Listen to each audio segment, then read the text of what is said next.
Hello and welcome to Beyond the Scale, Weight Loss and Wellness. I'm your host, Coach Monica. I'm joined today by Coach Darcy, and we are here to guide you through the ins and outs of a lifestyle that's transformed not just our lives, but the lives of countless women navigating the waves of perimenopause and menopause. Whether you're here to shed weight, understand your body better, or simply find a community that gets it, you're in the right place. So sit back and enjoy the next few minutes as we tackle the hot issues of today. Welcome to Beyond the Scale, Weight Loss and Wellness. I'm Coach Monica, joined by Coach Darcy, and today we're going to talk about a topic that no one really likes. There's a lot of media buzz out there, a lot of TikTok buzz out there that says, we don't want to be restricted.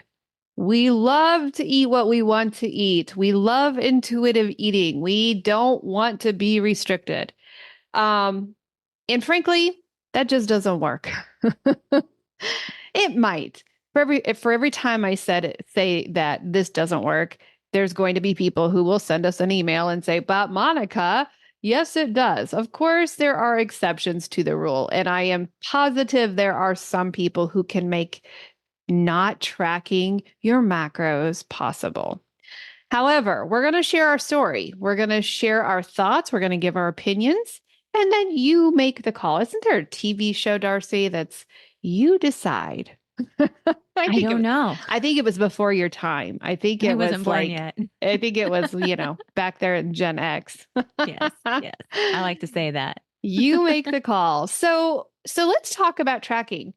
Let's first of all talk about how we do it. Okay. And then we'll talk about why we do it. And I think you and I might do things a little bit different. The tracker you use really doesn't matter. There are more accurate trackers. There are places like Carb Manager, Chronometer, MyFitnessPal, and then we have our own tracker. I like our tracker because it helps and assists us in coaching our clients, because the minute they eat something and drop it in there, we can see what it is. We can see how much they're eating.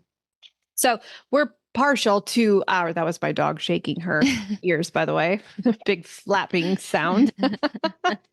But we are partial to ours. Now, our Practice Better app uses the same database. So when you choose a tracker, it's important for you to look and see where their database is. Preferably, you want the one from the United States and the one from Canada, because that's the biggest one, the biggest choice, I guess. But the problem sometimes that you have with some of them, I know MyFitnessPal in particular, is people can add to that. So you have human error involved. So let's say that I put in, say, a strawberry shortcake or something like that. I can put in whatever I want, and it doesn't matter if it's correct or not. And so that's human error is very difficult. And a lot of people complain, when they come to our manager, because they're like, gosh, Texas Roadhouse isn't in there, or this particular food isn't in there. And we don't want it in there because we don't want the human error. We want accurate tracking. And so the kind of tracker really doesn't, make much difference. What are your thoughts, Darcy, when it comes to the kinds of trackers that we would choose, or we would advise people to choose? Well, I agree. I agree with everything that you said. The thing I would add about, using what is already pre-tracked in there from a restaurant. Yes, it's easy and convenient to look up that meal, but again, you're depending on that cook or whomever is making that meal to be spot on with the amount that should be on the plate. Also, if you're trying to put in a bunless hamburger in there from Texas Roadhouse, that is not available. So you are able to, you're going to have to put a little bit more work into it, but it's, you can always make a recipe if you are like Coach Monica does with a certain restaurant that she loves. Like she has a certain recipe. She knows she's going to Ruby Tuesdays. She's going to make her own recipe for Ruby Tuesdays because that's what she always gets. So I agree. Like, some of them cost wise too. Some of them are a little bit much, especially when it comes to advertisements. There, I know people need to make a lot of money on that, but Mm-hmm. I think advertisements just discouraged me from wanting to track Mm-hmm. because I'd get pop-ups Oh often. yeah. And Yeah. so ours does not have that. No, It's it great. doesn't. Even if you pay for something, you're still gonna get a bunch of garbage that you don't necessarily Yeah. want when you're tracking things. Yeah. So that So would be, accuracy is the biggest thing, and the yeah, annoyance of pop-ups and things like yeah, that. yeah, Definitely. yep. Definitely. So we talk about the kinds of trackers. So everybody's all gung ho, when it comes to tracking. And yes, okay, I found my tracker, but then they start to track and they're like, I don't like it so much. Mhm. Let's talk about why we choose to track, and let's give a little bit of history here. So, when we first started our weight loss journey, we had our macros. Our macros are how much you eat. We had, we want to know, we want to be in a calorie deficit. So we want to know how many calories, we want to know how many carbs, how many grams of protein, how many grams of fat. So we needed to know what that looked like because when we first began, we're like, I have no idea how much I've eaten before and what I'm supposed to eat. What does that look like? And so it's very, very good so that you can get a picture of how much you're supposed to eat. I call it feeling your macros. As you plug those things in, I want you to feel, are you full, after breakfast when you put this in your tracker? And so we had to do that at first a lot of times, let me rewind a little bit. A lot of times people, when they first begin keto, they just change the foods and they lose weight, right? Mhm. That's pretty normal. Yeah. A lot of water weight falls off. A lot of weight is lost the first weeks.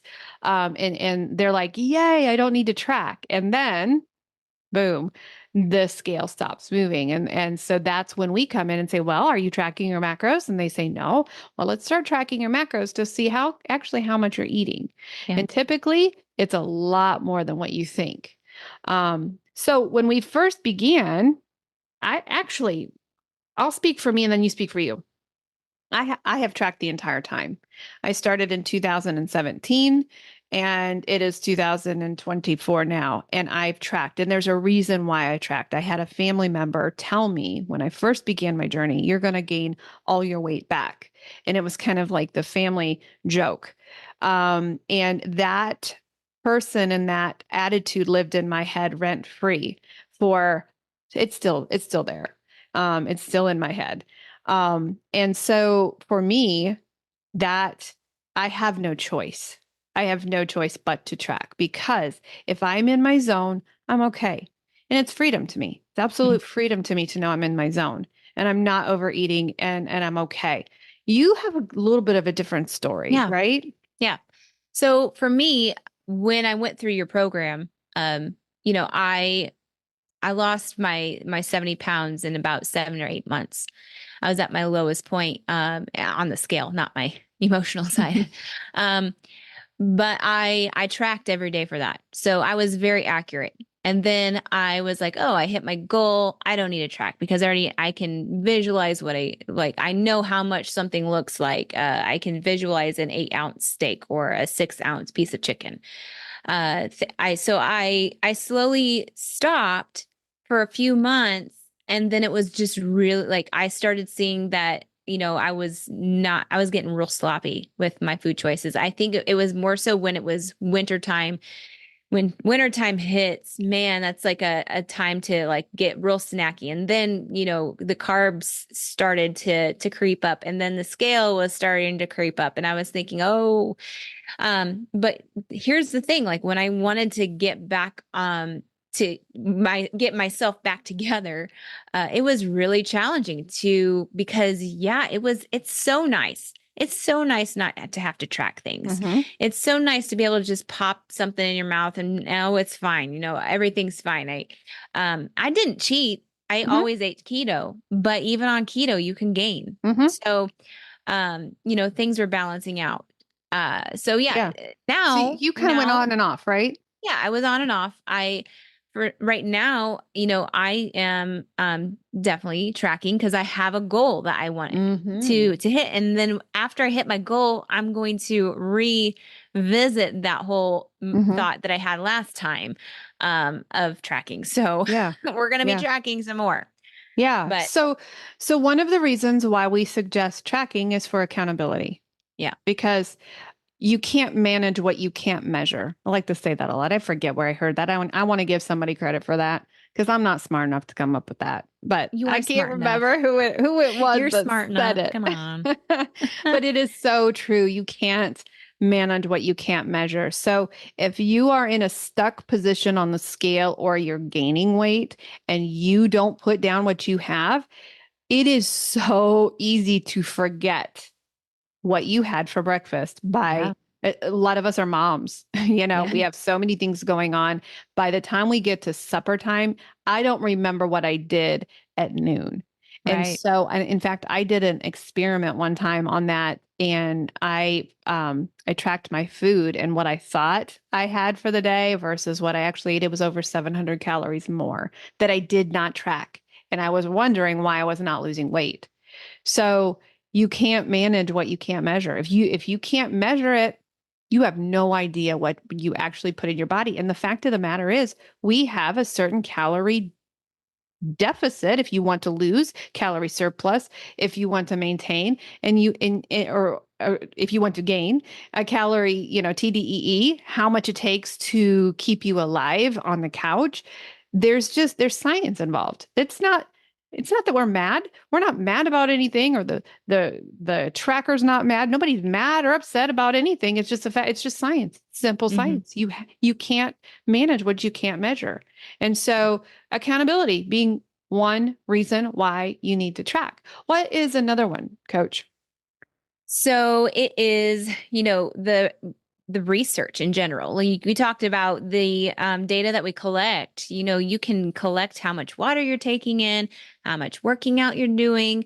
If you're doing a bowel movement or not doing a bowel movement, you learn a lot about your body. And I always, encourage my clients, pretend like you are a researcher of yourself. Mm-hmm. And then that is the best way to learn how you personally work because Mm-hmm. as keto coaches, our keto coaching, we do not put people in boxes. Mm-hmm. It's not a one size fits all.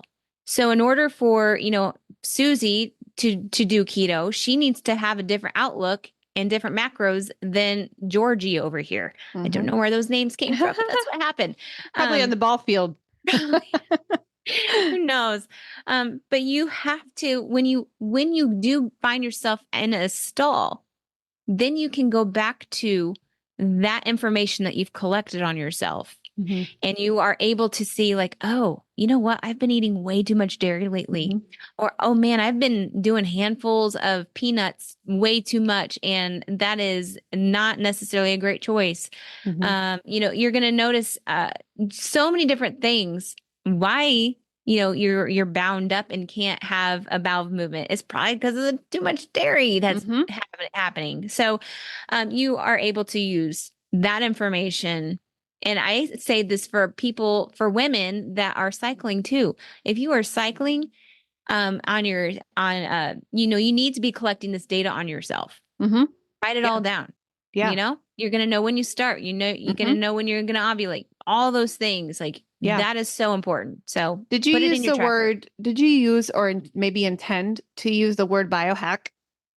I I don't didn't think use that. I don't think you did, but you like that word a I lot. do. I And I do. think We that do. probably this is portion where we use that word. It is. It is usually because we do like to biohack. Yeah. Yeah. You can literally Hmm. watch what happens to your body when you put something in your mouth. Like in Hmm. our journal, we like our people to write also how they feel when they Yeah, eat that food. that's big. I felt bloated. Okay. Well, let's go back and let's look at what you had for lunch. You had some broccoli, you had some cauliflower. That is a massive bloating food. That's why you're Hmm. feeling this way. Too much dairy. Oh, that's why you're not losing weight. You're having too much dairy. And oh, maybe there's a little bit too many nuts here, And so the whole biohacking and understanding your body, and this is why our clients are successful and other people are not. The ones Hmm. that just want a diet and the ones that just want a meal plan, they don't have this. They don't learn how to biohack on themselves to understand how foods impact them. They don't understand, oh gosh, I am not in a calorie deficit. This is why I'm not losing weight. So the biohacking is a real important thing to do. And that's why our clients are so successful, is because they've got a coach walking alongside of them, looking at what they're eating, um, and saying, let's highlight this just a little bit, you know? Yeah. And other diets don't do that. You have no clue, the intuitive eating, they have no clue why they're feeling the way they're feeling, right? Right. Right. And if they're feeling pretty crummy and they are not having energy, most Mm-hmm. likely it's because they're not eating enough. And that is Mm-hmm. how we are able to, as coaches, able to tell a client, like, hey, it takes 1,200 calories for someone Mm-hmm. in a coma to live. You are eating 800. Yes. So no wonder why you don't have the energy. You don't feel Yeah. good. It's because you're not eating enough. You're Yeah. crashing your metabolism, or what do you like to call it? You are At the minimum, adapting. adapting. That's Yeah. you're Yeah. metabolically Metabolic. adapting. You Yeah. don't like the word crash. I don't know, but Yeah. yeah. Well, but it is. So, you know how I feel. In our new recording software here, we don't have our soapbox. Oh, we don't. We don't That's have okay. that Here, I can make it. sound. There we There go. you go. Yeah, but There's your that's soapbox. that's the problem with those diets like Optavia, is they Hmm. crash their metabolism, and that's okay to use a word on that because that's exactly what they're doing. They're Yeah. hurting their metabolism, and when we get them, we're like, okay, write out, let's log what you're eating, and they're eating not even enough to keep a bird alive. So, Yeah. um, now the question is, do we have to track forever? So let's say we have clients, or was there another one that we missed? Was there another one? We did accountability. We did tracking the nutrients. If you're missing some nutrients, we need to know that. We need Hmm. to understand that. Was there any other tip that we had, or why, reasons why we track? Well, other than the fact that that's how we lost our weight. That's how we Like lost weight. that's how Period. we did it. Period. Yeah. That's Yeah. we yeah. You want to lose That's weight? that's Track a your mic drop. macros. Mic drop. We lost our weight this way. Yeah. Yeah. And it's It's it's the hard. it's the truth. It's Yeah. absolutely the truth. So let's take it beyond. Let's say we've converted people. Okay, coach, I understand. I've got to track. Um, what am I going to have to do this forever? So when we have a client who comes to us and they're not losing weight, first thing we do, you're our macro coach. You Hmm. look at their macros every single day. You give feedback on what our clients eat every single day. And we have clients who are like, well, I'm just not going to track on the weekends. We can't help them. Right. When a client does not track, they completely take our tools away. When they give us the tools, we can absolutely troubleshoot with them and say, this is why you're not losing weight, period.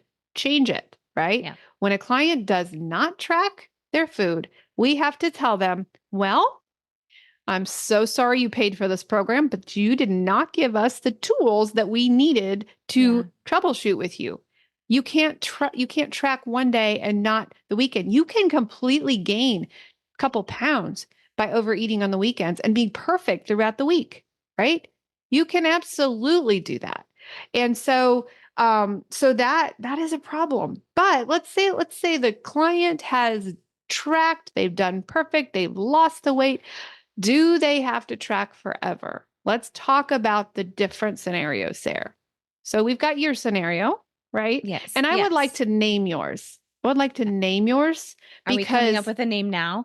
well, again, Maybe we I should think heard about this. that. I heard this somewhere. Okay. All right. Recalibration is the word that I Okay. like to use. And, Okay. and recalibration just means, okay, I'm going to intuitively eat keto. We're not changing the way we're eating, but I'm going to Right. intuitively eat it for 2 months. And then the third month, I'm going to track everything. And Yeah. it's recalibration. I think the auto mechanics might know what that means. I think it's an Probably. auto mechanic term. Recalibrate. I don't Yes. know. I mean, I think so. I think you're right. Yeah. And you Mechanical. like Yeah. that. You like that Yeah. way.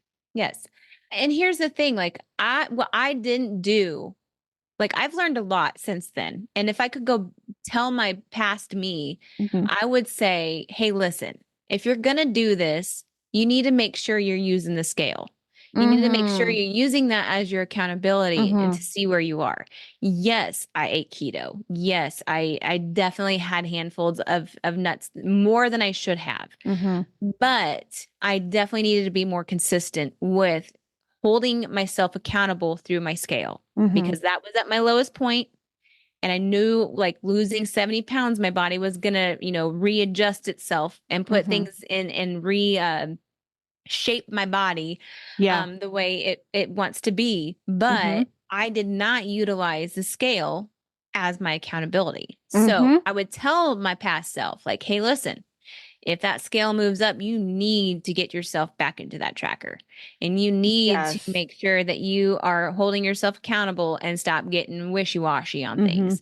So Yeah. that's what I would tell myself. And that's the mistake people make when they stop tracking, when they hit their weight. It's exactly what happens. They don't want to see the scale because the scale's very scary. They don't want to Yeah. see that. So we throw the scale and the tracker out, right? Baby out with the bathwater. You got to take the scale with you and you've got to weigh at least once a week just so that you can be coached by the scale. Okay. Um, for me, I'm going to track forever because I need to know. I need that safety in my head. It's not a punishment, it's a safety. I need to know I'm not gaining all this weight back. I'm okay. I'm within my zone. Does it mean I track every day? No, not every day gets tracked, but most days do get tracked. Just because I know if I'm in my line, if I'm in my lane here, I'm going to be okay. So, whether you track for the rest of your life depends on your personality and your past diet experience. Mine is yo Yeah. yo, up and down all the time. What do you think, Monica, about the words that are being used in the social media world? Because that's where we get all of our information about the word trigger.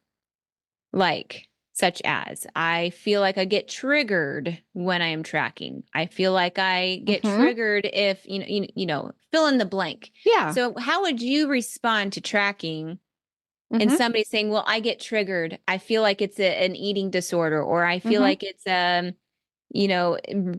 triggering me back to all of Yeah. my yo yo dieting days. I don't want to feel like I'm on a diet. What is your Hmm. response to that? Probably is not a popular response. Maybe we need to be triggered. Depending on my diet cycle in the past, when I didn't track, I have a very bad track record when I don't track. I gain weight. Um, Now, if you can learn, we take our year clients on a journey of no track month 7, which is very scary for us because sometimes we Yeah. lose clients for good that way, and we take a Yeah. risk. But what I want them to do on no track 7 is I want them to feel their macros. So right then they have their coach. They're watching. They've got their scale. They've got their coach. They are okay. We're not going to let them fall. We're not going to let them gain weight. But in that no track period, I want them to feel their macros. I want them to feel what being full feels like. I want them to mindfully eat. I want them to stop eating when they're full, when that food stops having a taste. I want them to stop. So we work with them on month 7 on how not to. Whether they want to track for the rest of their life or not, they got to do that for us because then I want the assurance that they know how to feel their food. Now, for me, sure, it triggers me, but I also know I don't ever want to gain my weight back. And I never want that feeling. And I never, ever want to go through another diet again. So for me, bring on the triggers. That's fine. That is okay. Maybe I'll work with my counselor on that eventually. Yeah, But I was I gonna would say rather, definitely using yeah. those emotions Hmm. to you know you're uncovering those emotions and why you got Hmm. to the place where you were to begin with. Hmm. So when you love, suggesting counseling to people that, Hmm. when you get to a certain point in your diet journey or, whatever lifestyle you choose, you are going to uncover junk. Hmm. Those triggers definitely need to be triggered so that you can Hmm. realize, oh, well, Yeah. this is what I was doing. I was Yeah. leaning on food for this problem, or Hmm. fill in the blank of what triggers you. Hmm. But yeah, Yeah. exactly. I love that, how it's important to definitely Hmm. trigger trigger those triggers in a good Uncover way. them. Yeah, As for long as sure. you have somebody accountable person to say, Right. "Hey, I feel like maybe it's time to talk to somebody." Yeah. And eventually for me, that trigger or that diet mentality actually turned into safety. I realized that, oh, it doesn't have a hold on me. It actually is showing me that I'm okay. And so for me, and whether that's, and probably some counselor would tell me that that's wrong. But for me, I'm like, no, actually, for me, it turned from a trigger to freedom. Because if I know that I put it in there and I know that I'm eating right on course, because my life gets busy. I am busy working with clients all day long. And sometimes I don't have time to feel. What am I feeling? Am I feeling hungry? I don't have time to do that. But if it's in my tracker, I'm like, oh, yeah, I know. So for me, the trigger did eventually change to freedom. So it's probably all a matter of perspective. So, hey, coach, it's time to wind up this podcast for the day. But do you have any last minute thoughts on tracking and why we choose to track and why we choose to be macro coaches? I I would only say if you have attempted to do tracking at least once and you're like, "Well, forget that." You need to give it another go. Mm-hmm. I would say if you are stuck, if you don't know what's going on, if you're not feeling held accountable, I feel like it might be time for you Mm-hmm. to help you be consistent. Right. That consistency is the key. And if you're not consistent, then you're not going to get those goals of that Mm-hmm. future you. So yes, as terrible and nitty gritty as it sounds about macros and Mm-hmm. tracking, it's really important, Yeah. especially if you are wanting that change. Yeah. And again, if you are one of those people, the 1% that I talked about at the beginning of the show, where you are truly an intuitive eater and you know how to have this under your thumb and you are good, please know that you're normal too. Yes. There's not a lot of you, but you are normal and there's nothing wrong with you. And so you may completely be living a life where you don't have to track anything, right? Hmm. That's okay. You have to know that the important part is you got to be honest with yourself. What has worked in the past? What has failed in the past? And not ignoring what has failed in the past. Because if we know and we can highlight what has failed in the past, we can change it, right? Right. Right. Awesome. We are here every Tuesday. We drop a new podcast every Tuesday. Now, this summer, we're going to have some weeks where we're going to do some reruns because it is summertime. But right Summer. now, every Tuesday, a brand new podcast gets dropped. If you have any questions for us, if you need coaching, if you need to go through a journey and you don't want to walk through it alone, know that our team is here waiting. Just give us a message. Just shoot us a message. Our website is kmhealthcoaching.org. You can find Coach Darcy on there. You can find myself on there. We recommend that you set up a free consult first so that you get in the right program, so that you get the right kind of care that you need because everybody needs something different. So grab us, grab our schedule. We'd be happy to set up a time with you. And we will be back next Tuesday to talk about, we have no idea. We actually do. We have a whole schedule, but Yes, we do. sure when we're going to schedule these things. That's So, right. We have a so list. we are so happy that you have found us. Please Yes. like, please share, please send us a review. Apple really loves Yes. reviews. Could you send us, if anything has helped you, could you just take a minute to review our podcast? We love you guys. We'll see you next Tuesday. Bye.